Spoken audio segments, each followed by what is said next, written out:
നമസ്കാരം. മലയാളി വാർത്ത ഇൻസൈഡിലേക്ക് സ്വാഗതം. സർക്കാർ ജീവനക്കാർക്കും സാധാരണക്കാർക്കും വൻ സൗജന്യങ്ങൾ പ്രഖ്യാപിച്ചതോടെ പിണറായിക്ക് തുടർഭരണം ലഭിക്കുമെന്ന അന്തരീക്ഷത്തിൽ ശ്രുതി പരക്കവേ CPM സംസ്ഥാന സെക്രട്ടറി MV ഗോവിന്ദന്റെയും അഖിലേന്ത്യാ സെക്രട്ടറി MA ബേബിയുടെയും നേതൃത്വത്തിൽ തുടർഭരണം പൊളിക്കാനുള്ള നീക്കം സജീവമാക്കി. ഹിന്ദുമത വിശ്വാസികളുടെ സെൻസിറ്റീവ് സബ്ജക്റ്റായ തന്ത്രി കണ്ഠര് രാജീവരെ അപമാനിച്ചു കത്രിക വയറ്റിൽ കുടുങ്ങിയ സംഭവത്തെ നിസ്സാരവൽക്കരിച്ചുമാണ് MV ഗോവിന്ദൻ ഇന്നലെ രംഗത്തെത്തിയത്.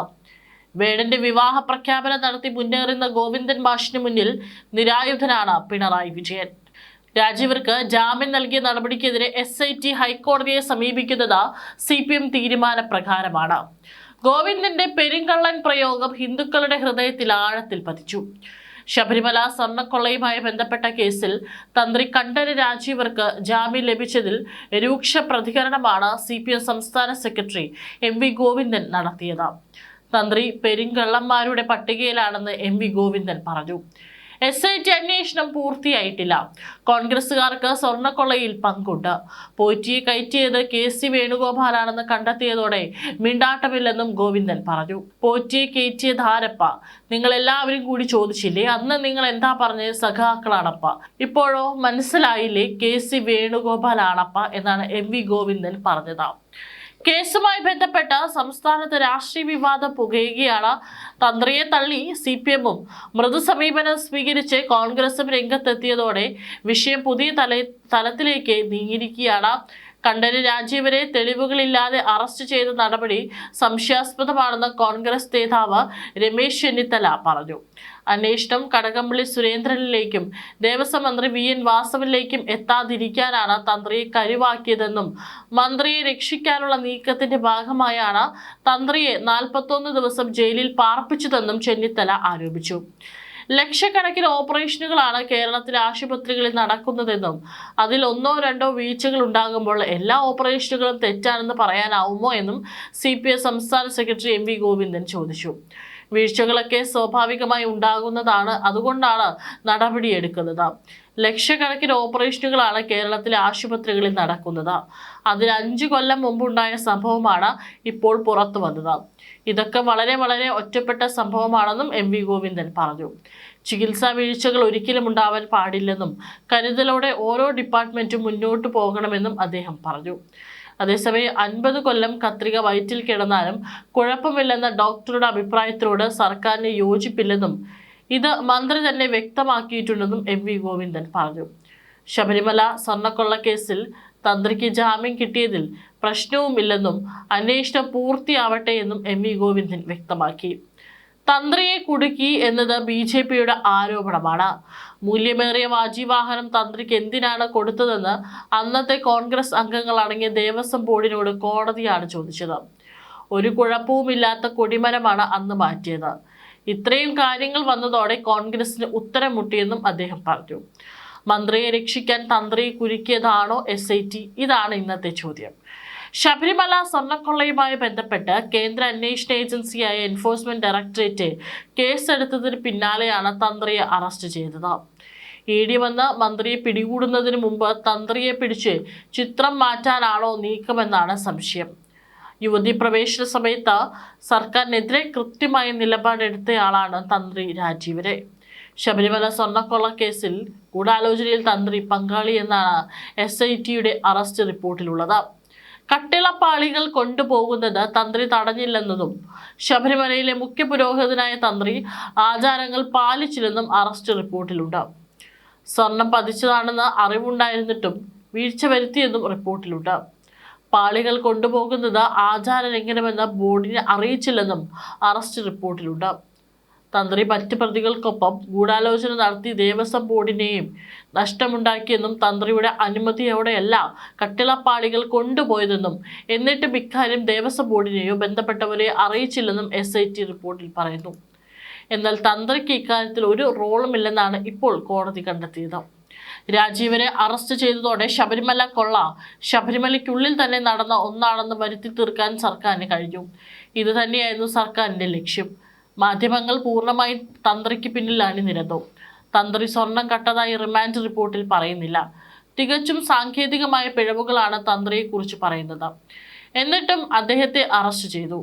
എന്നാൽ ഉണ്ണികൃഷ്ണൻ പോറ്റിയെ തനിക്ക് പരിചയപ്പെടുത്തിയത് മന്ത്രിയാണെന്ന് പത്മകുമാർ പറഞ്ഞതായുള്ള മൊഴി പുറത്തു വന്നിട്ടും അദ്ദേഹത്തെ അറസ്റ്റ് ചെയ്തില്ല.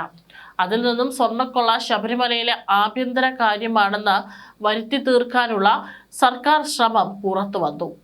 തന്ത്രിയെ അപമാനിച്ച് ശബരിമലയെ മോശമാക്കാനാണ് സർക്കാർ ശ്രമം. ഇതിനെതിരെ കുമ്മനം രാജശേഖരൻ അടക്കമുള്ള BJP നേതാക്കൾ രംഗത്തെത്തി കഴിഞ്ഞു. ദേവസ്വം ബോർഡിൽ നിന്ന് ശമ്പളം പറ്റുന്ന വ്യക്തിയായ തന്ത്രി ഇക്കാര്യത്തിൽ വീഴ്ച വരുത്തിയതെന്നാണ് SIT കണ്ടെത്തൽ.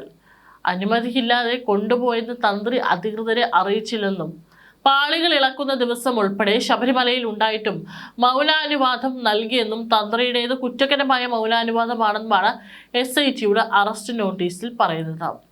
ദേവന്റെ അനുജ്ഞ വാങ്ങാതെയാണ് കട്ടിളപ്പാളികൾ കൈമാറിയതെന്നും അറസ്റ്റ് റിപ്പോർട്ടിലുണ്ട്. തിരുവിതാംകൂർ ദേവസ്വം ബോർഡ് പോറ്റിക്ക് പാളികൾ കൈമാറിയപ്പോൾ തന്ത്രി തടഞ്ഞില്ലെന്നും ആചാര ലംഘനത്തിനെതിരെ യാതൊരു നടപടിയും തന്ത്രി സ്വീകരിച്ചില്ലെന്നും കട്ടിളപ്പാളി കൊണ്ടുപോകാൻ ഒത്താശ ചെയ്തുവെന്നും അറസ്റ്റ് റിപ്പോർട്ടിൽ പറയുന്നു. കട്ടിള ഇളക്കുന്നത് തന്ത്രിയുടെ പണിയല്ല, അത് ദേവസ്വം ബോർഡിന്റെ ജോലിയാണ്. തന്ത്രിക്ക് ദേവസ്വം ബോർഡിന്റെ തീരുമാനം തടസ്സപ്പെടുത്താൻ തന്ത്രിക്ക് അധികാരമില്ലെന്നും തന്ത്രിയുടെ അഭിഭാഷകൻ അഡ്വക്കേറ്റ് CD അനിൽ പ്രതികരിച്ചു. തന്ത്രി ഒരു കീഴുദ്യോഗസ്ഥൻ മാത്രമാണെന്നും അറസ്റ്റ് നടപടിയിൽ തന്ത്രിയുടെ മൗലിക അവകാശം ലംഘിക്കപ്പെട്ടുവെന്നും അനിൽ പറഞ്ഞു. തന്ത്രിക്ക് യാതൊരു സാമ്പത്തിക ലാഭവുമില്ലെന്നും ആചാര ലംഘനം നടത്തിയെന്ന് പറയുന്നത് നിയമപരമായി നിലനിൽക്കാത്ത വാദമാണെന്നും അനിൽ പറഞ്ഞു. തന്ത്രിയെ അറസ്റ്റ് ചെയ്തതിന് പിന്നാലെ സഖാക്കൾ സമൂഹമാധ്യമത്തിൽ അത് ആഘോഷിക്കാൻ തുടങ്ങിയതോടെയാണ് തന്ത്രിയുടെ അറസ്റ്റിൽ ചിലർക്കെങ്കിലും സംശയം തോന്നിയത്. ED വന്നാൽ കടകംപള്ളി അകത്താകുമെന്ന് മനസ്സിലാക്കിയാണ് പുതിയ നടപടിയെന്ന് കരുതാം. കേസെടുത്തതിന് പിന്നാലെ ED enforcement case information report register ചെയ്തു. ക്രിമിനൽ കേസുകൾ അന്വേഷിക്കാൻ പോലീസ് FIR രജിസ്റ്റർ ചെയ്യുന്നത് പോലെയുള്ള നടപടിയാണ് ഈ ECIR. കള്ളപ്പണം തടയൽ നിയമപ്രകാരമുള്ള വകുപ്പുകൾ ചുമത്തിയാണ് കേസെടുത്തിരിക്കുന്നത്. ഒറ്റ കേസായി പരിഗണിച്ച് ക്രൈംബ്രാഞ്ച് FIRലെ എല്ലാവരെയും പ്രതികളാക്കിയാണ് ED അന്വേഷണം നടക്കുക. കൊല്ലം വിജിലൻസ് കോടതി ഉത്തരവനുസരിച്ചാണ് ശബരിമല കേസ് ED അന്വേഷിക്കുന്നത്. കേസുമായി ബന്ധപ്പെട്ട മുഴുവൻ രേഖകളും EDക്ക് കൈമാറാൻ കോടതി നേരത്തെ ഉത്തരവിട്ടിരുന്നു. കള്ളപ്പണം വെളുപ്പിക്കൽ തടയൽ നിയമപ്രകാരം കേസ് രജിസ്റ്റർ ചെയ്തതോടെ പ്രതികളുടെ സ്വത്തുക്കൾ ED കണ്ടുകെട്ടും. കേസിലെ മുഖ്യപ്രതി ഉണ്ണികൃഷ്ണൻ പോറ്റി, ചെന്നൈ സ്മാർട്ട് ക്രിയേഷൻസ് ഉടമ പങ്കജ് ഭണ്ഡാരി, ബെള്ളാരിയിലെ ജ്വല്ലറി ഉടമ ഗോവർദ്ധൻ എന്നിവർ നടത്തിയ സാമ്പത്തിക ഇടപാടുകൾ സംബന്ധിച്ച് രേഖകളാണ് ED ആദ്യഘട്ടത്തിൽ പരിശോധിക്കുക. കൊച്ചി അഡീഷണൽ ഡയറക്ടർ രാകേഷ് കുമാറിന്റെ മേൽനോട്ടത്തിലാണ് അന്വേഷണം. ശബരിമല സ്വർണ്ണക്കൊള്ളയിൽ ED അന്വേഷിക്കേണ്ടതില്ലെന്ന നിലപാടായിരുന്നു സർക്കാരും ദേവസ്വം ബോർഡും SITയും സ്വീകരിച്ചത്. ശബരിമല സ്വർണ്ണക്കൊള്ളയിൽ തന്ത്രി കണ്ഠര് രാജീവരെ SIT ചോദ്യം ചെയ്തത് അപ്രതീക്ഷിതമായിട്ടായിരുന്നു. ഏതായാലും ഉണ്ണികൃഷ്ണൻ പോറ്റിയെ ശബരിമലയിൽ എത്തിച്ചത് കണ്ഠര് രാജീവരാണെന്ന് പത്മകുമാർ അടക്കം മൊഴി നൽകിയിരുന്നെന്നാണ് വിവരം. ഈ മൊഴിയുടെ അടിസ്ഥാനത്തിൽ വെള്ളിയാഴ്ച രാവിലെയാണ് SIT ഓഫീസിലേക്ക് രാജീവിനെ വിളിച്ചു വരുത്തിയത്. ശബരിമല സ്വർണ്ണക്കൊള്ള കേസിൽ താന്ത്രിക വിധി പ്രകാരമുള്ള കാര്യങ്ങൾ മാത്രമാണ് അവിടെ താൻ ചെയ്തിട്ടുള്ളൂവെന്നും തന്ത്രി കണ്ഠര് രാജീവന് പറഞ്ഞു. തീരുമാനങ്ങൾക്ക് ദൈവഹിതം നോക്കി അനുമതി നൽകുക മാത്രമാണ് തന്റെ ജോലിയെന്നും കണ്ഠര് രാജീവന് മാധ്യമങ്ങളോട് പറഞ്ഞു. കേസിലെ മുഖ്യപ്രതിയായ ഉണ്ണികൃഷ്ണൻ പോറ്റിയെ തനിക്കറിയാം, എന്നാൽ പോറ്റിയെ അവിടെ കൊണ്ടുവന്നത് താനല്ലെന്നും അദ്ദേഹം പറഞ്ഞു. സ്വർണ്ണ പൊതിഞ്ഞ കവചങ്ങളായിരുന്നു ദ്വാരപാലക ശില്പത്തിൽ ഉണ്ടായിരുന്നതെന്നും കണ്ഠര് രാജീവന് പറഞ്ഞു. വെറും ചെമ്പ് ഒരിടത്തും വെക്കാറില്ല. സംഭവത്തിൽ കോടതി അന്വേഷണത്തിന് ഉത്തരവിട്ടതാണ്. കോടതിയിൽ വിശ്വാസമുണ്ട്. സത്യം തെളിഞ്ഞു വരുമെന്നാണ് വിശ്വാസമെന്ന് മാധ്യമപ്രവർത്തകരുടെ ചോദ്യത്തിന് അദ്ദേഹം മറുപടി നൽകിയത്. 2019 ദ്വാരപാലക ശില്പത്തിലെ സ്വർണ്ണപ്പാളികൾ അറ്റകുറ്റപ്പണിക്കായി കൊണ്ടുപോയത് തന്റെ അനുമതിയോടെയല്ല. നവീകരണത്തിന് തന്റെ അനുമതി തേടി കത്ത് തന്നിരുന്നു. കേടുപാടുകൾ പറ്റിയാൽ അറ്റകുറ്റപ്പണികൾ നടത്താം, അതിനാൽ അനുവാദം കൊടുത്തു. പക്ഷേ പുറത്തു കൊണ്ടുപോകുന്ന കാര്യത്തെക്കുറിച്ച് ഒന്നും പറഞ്ഞിരുന്നില്ല. അവിടെ വെച്ച് നവീകരിക്കുമെന്നാണ് കരുതിയിരുന്നതെന്നും അദ്ദേഹം പറഞ്ഞു. ഉണ്ണികൃഷ്ണൻ പോറ്റിയെ നേരത്തെ പരിചയമുണ്ട്. ഇങ്ങനെയുള്ള ആളാണെന്നൊന്നും അറിയില്ലായിരുന്നു. ശബരിമലയിൽ ശാന്തിയുടെ കൂടെ 5-8 വർഷം നിന്നിട്ടുള്ള ആളാണ്. ആ പരിചയമുണ്ട്. എല്ലാ മാസവും അവിടെ വരാറും തൊഴാറുമുണ്ട്. അങ്ങനെ വന്നപ്പോൾ കല്യാണത്തിന്റെ കാര്യമൊക്കെ ചോദിച്ചപ്പോൾ അദ്ദേഹത്തെയും ക്ഷണിച്ചിട്ടുണ്ട്. അതല്ലാതെ ഉണ്ണികൃഷ്ണൻ പോറ്റിയെ കുറിച്ചുള്ള മറ്റു പശ്ചാത്തലങ്ങളൊന്നും അറിയില്ല. സ്വർണ്ണപ്പാളി വിവാദം ഭക്തർക്കിടയിൽ വളരെ ആശങ്ക ഉണ്ടാക്കിയിട്ടുണ്ട്. അതുപോലെ തന്നെ വേദനാജനകമാണത്. വിശ്വാസികൾ ബുദ്ധിമുട്ട് അനുഭവിക്കുന്നു. കൊണ്ടുപോയ പാളികൾ തന്നെയാണോ കൊണ്ടുവന്നത് എന്നതിനെ കുറിച്ച് അറിയില്ല. പൂജാ കാര്യങ്ങളുമായാണ് തനിക്ക് ബന്ധമുള്ളത്.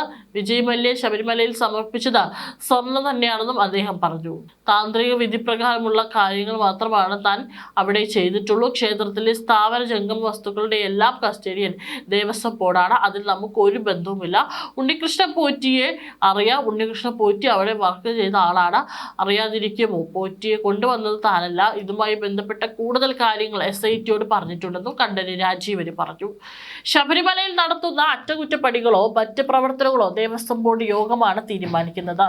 ഇതൊന്നും തന്ത്രിമാർ തീരുമാനിച്ച് ബോർഡിന് നിർദ്ദേശം നൽകുന്നതല്ല. ആചാരപരമായ പ്രശ്നങ്ങളുണ്ടോ എന്ന കാര്യം മാത്രമാണ് തന്ത്രിമാരോട് ചോദിക്കാറുള്ളത്. കട്ടിളപ്പാളിയും ദ്വാരപാലക ശില്പങ്ങളും സ്വർണം പൂശാനും വാതിൽ അറ്റകുറ്റപ്പണിക്കും ദേവസ്വം ബോർഡും ഉദ്യോഗസ്ഥരുമാണ് തീരുമാനമെടുത്തത്. ശബരിമലയിൽ നിരന്തരം വരുന്നയാൾ, നേരത്തെ കീഴ്ശാന്തിയായി ജോലി ചെയ്ത ആൾ, ബംഗളൂരിലെ ക്ഷേത്രങ്ങളിൽ ജോലി ചെയ്തയാൾ എന്നീ നിലകളിലുള്ള പരിചയം മാത്രമാണ് ഉണ്ണികൃഷ്ണൻ പോറ്റിയുമായി ഉള്ളത്. അതിനപ്പുറം മറ്റ് ബന്ധങ്ങളോ സാമ്പത്തിക ഇടപാടുകളോ ഉണ്ണികൃഷ്ണൻ പോറ്റിയുമായി ഇല്ലെന്നും തന്ത്രിമാർ അറിയിച്ചു. മഹസർ എഴുതി തയ്യാറാക്കിയതും ഉദ്യോഗസ്ഥരാണെന്നും നിയമപരമായ കാര്യങ്ങളിലൊന്നും തന്ത്രിമാർ ഇടപെടാറില്ലെന്നും കണ്ഠരര് രാജീവരും മോഹനരും മൊഴി നൽകിയിട്ടുണ്ട്. യുവതീ പ്രവേശന സമയത്ത് അതിശക്തമായ നിലപാടെടുത്തയാളാണ് തന്ത്രി. യുവതീ പ്രവേശന സമയത്ത് ശബരിമലയിൽ ശുദ്ധിക്രിയ നടത്തിയ രാജീവരെ പരസ്യമായി പിന്തുണയ്ക്കാൻ പന്തളം രാജകുടുംബം പോലും തയ്യാറായില്ല. അന്ന് തന്ത്രിയെ സർക്കാരിന്റെ അടിമയാക്കാനുള്ള നീക്കം അനുവദിക്കില്ലെന്നാണ് താഴ്മൺ കുടുംബം തീരുമാനിച്ചത്. നേരത്തെ കണ്ഠരര് മോഹനരുടെ നേതൃത്വത്തിൽ കുടുംബത്തിലേക്കൊരു വിഭാഗം സർക്കാരിനൊപ്പം നിന്നെങ്കിലും പിന്നീട് അവർ വഴിമാറി. അന്ന് തന്ത്രിയെ പുറത്താക്കാൻ സർക്കാർ തത്വത്തിൽ തീരുമാനിച്ചു കഴിഞ്ഞു. സർക്കാരിന്റെ ദേവസ്വം നേതൃത്വത്തിൽ എത്തിച്ച യുവതികളെ അപമാനിക്കാൻ സർക്കാർ കയ്യും കെട്ടി നോക്കിയിരിക്കില്ലെന്ന വ്യക്തമായ സൂചനയാണ് നൽകിയിരിക്കുന്നത്. അതിന് സുപ്രീം കോടതി വിധിയെ സർക്കാർ കൂട്ടുപിടിക്കുന്നുണ്ട്. എന്നാൽ അയ്യപ്പ വിശ്വാസികളായ യുവതികൾ എന്നാണ് സുപ്രീം കോടതി പറഞ്ഞത്. ശബരിമലയിൽ എത്തിയത് വിശ്വാസികളല്ല, ആക്ടിവിസ്റ്റുകളാണ്. കണ്ഠരര് മോഹനരെ കേസിൽ പെട്ടുപോയപ്പോൾ അദ്ദേഹത്തെ ഒഴിവാക്കിയത് ദേവസ്വം ബോർഡാണ്. ഇതിനെതിരെ അദ്ദേഹം ഹൈക്കോടതിയെ സമീപിച്ചെങ്കിലും ബോർഡിന് അതിനുള്ള അധികാരം ഉണ്ടായിരുന്നു എന്നാണ് വിധി. രാജീവർ സുപ്രീം കോടതിക്ക് അപ്പുറമുള്ള അധികാര കേന്ദ്രമായി പ്രവർത്തിച്ചു എന്നാണ് സർക്കാരിന്റെ കണ്ടെത്തൽ.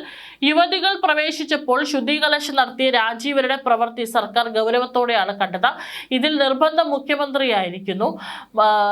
തന്ത്രിമാരെ നേരത്തെ മാറ്റിയിട്ടുണ്ടെന്ന കടകംപള്ളിയുടെ പ്രസ്താവന അതാണ് സൂചിപ്പിച്ചത്. PS ശ്രീധരൻ പിള്ളയുടെ പാർട്ടിയുടെ ചട്ടുകമായി പ്രവർത്തിക്കുന്ന തന്ത്രിയെ ഒരു നിമിഷം പോലും വെച്ചു പൊറപ്പിക്കരുതെന്ന് മന്ത്രി EP ജയരാജൻ പരസ്യ പ്രസ്താവന നടത്തിയിരുന്നു. ഏതായാലും യുവതികൾ ശബരിമലയിൽ കയറിയപ്പോൾ നടയടച്ച് ശുദ്ധികലശം നടത്തിയ തന്ത്രിയോട് സർക്കാർ പകരം വീട്ടി. ഏതായാലും വരും ദിവസങ്ങളിൽ സർക്കാരിന്റെ തന്ത്രിക്കെതിരെയുള്ള നീക്കത്തിന്റെ പ്രത്യാഘാതം അറിയാനാവും.